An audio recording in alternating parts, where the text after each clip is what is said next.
अक्लमंद बहू। श्रुति का व्यवहार अपनी सास के प्रति बिल्कुल अच्छा नहीं था।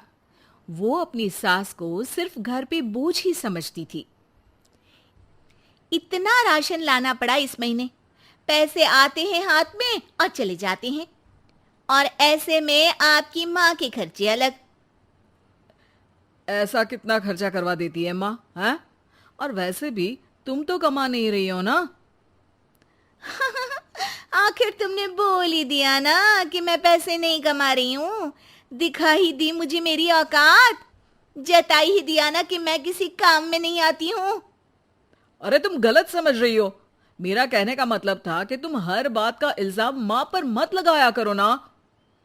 तभी बगल के कमरे से माँ आ जाती है। अरे बेटा, इतना तेज बोल के मत लड़ो, बाहर वाले सुन लेंगे। माँ जी, सुनने दीजिए उनको भी।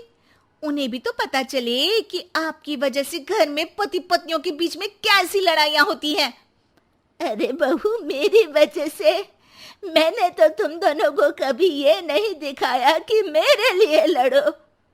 माँ, आप जाइए यहाँ से, मैं बात कर रहा हूँ ना। लेकिन बात तो मेरी हो रही है ना, तो मुझे तो बोलना ही पड़ेगा। बताओ बहू, क्या दिक्कत है तुम्हें मुझसे? अरे घर छोटा है, जगह कम है, यश की तनख्वाह भी तो लाखों में नहीं है। अब आपका एक्स्ट्रा खर्चा उठाना मुश्किल हो रहा है माँ जी। आप यश के छोटे भाई के यहाँ चले जाइए ना कुछ महीने। एक्स्ट्रा खर्चा? अरे माँ है मेरी, हमने किसी को पनाह थोड़ी ना दी है। एक्स्ट्रा खर्चा क्या होता है? जब हमको चाइनीज खाना होता है तो माँ के लिए भी सूप मंगवाना पड़ता है। ये एक्स्ट्रा खर्चा है। घर की ईएमआई के साथ माँ की दवाई की भी चिंता करनी पड़ती है। ये भी एक्स्ट्रा खर्चा है। माँ को रोज कोई ना कोई बीमारी होती रहती है। इसी डर से हम कार नहीं खरीद रहे कि हॉस्पिटल में पैसे लग गए तो कहाँ से आएंगे। और खाने पीने कपड़े इधर उधर के खर्चे तो जोड़ भी नहीं रही हूँ मैं। अरे ये सब तो मैंने यश के लिए भी किया है। मैंने तो ऐसे उंगलियों पे हिसाब नहीं रखा। लो, आपने भी जता दिया ना। अरे आप थोड़े दिन किसी रिश्तेदार के यहाँ क्यों नहीं चली जाती? खर्चा भी बचेगा और घर में शांति भी रहेगी। यश श्रुति की ये बात सुन के गुस्से से आग बबूला हो जाता है। चुप हो जाओ श्रुति, बहुत हो गया तुम्हारा। मेरी माँ है वो, और उनका अधिकार इस घर पे हम दोनों से भी ज्यादा है। और खर्चे बचाने की इतनी ही पड़ी है तो तुम खुद क्यों नहीं चली जाती अपने मायके? घर में शांति तो तुम्हारे जाने से भी हो सकती है। श्रुति ने ये नहीं सोचा था कि यश कभी उससे इतनी तेज आवाज में इस तरह से बात करेगा। अपनी सास के सामने यश ने उससे इतनी बेरुखी से बर्ताव किया कि श्रुति ने सोच लिया कि वो अब अपने मायके चली ही जाएगी।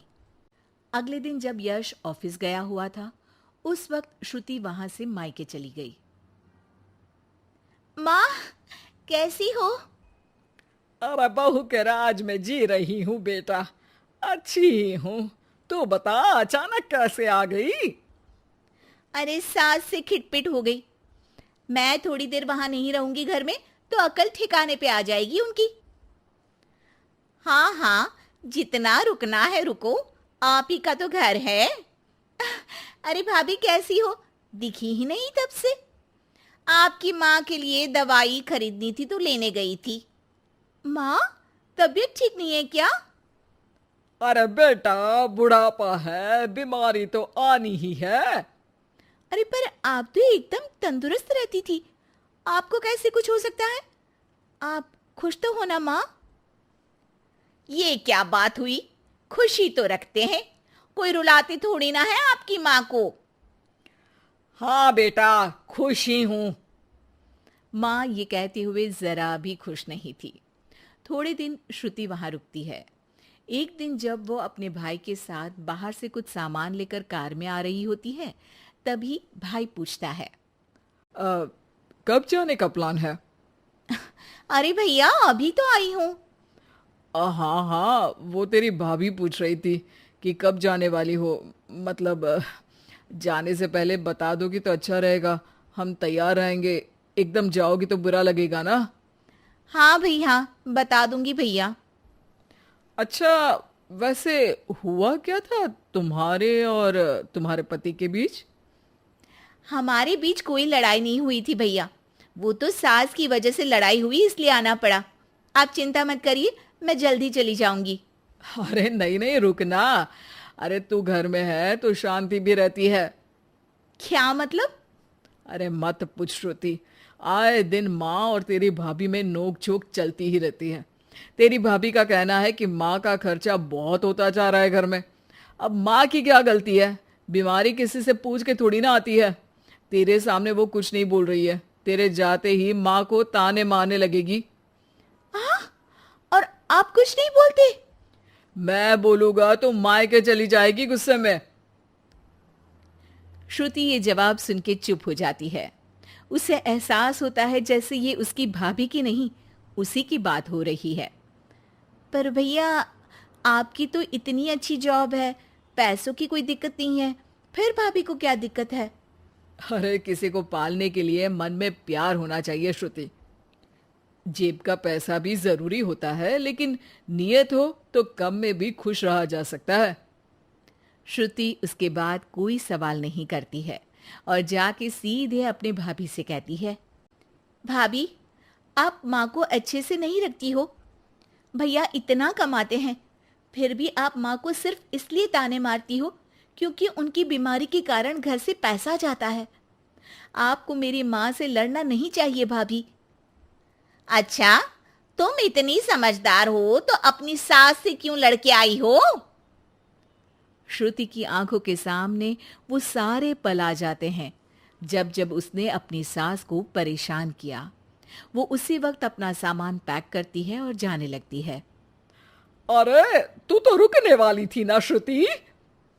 जाना पड़ेगा, सासू माँ बीमार रहती है, उनका ध्यान रखूंगी माँ। अरे पर तू तो उनसे लड़के आई है ना। माँ, मैं ये सोच के आई थी कि मेरे बिना उनकी अकल ठिकाने आ जाएगी पर मेरी ही अकल ठिकाने आ गई। और मैं अपनी सास का ध्यान रखूंगी तभी तो अपनी भाभी को ये बोल पाऊंगी कि वो भी अपनी सास का ध्यान रखा करे। श्रुति को कोई नहीं रोकता। वो वापस अपनी सास के पास चली जाती है। अब श्रुति और उसकी सास कम चीज़ों में ही ज़्यादा खुशी के साथ रहने लगते हैं।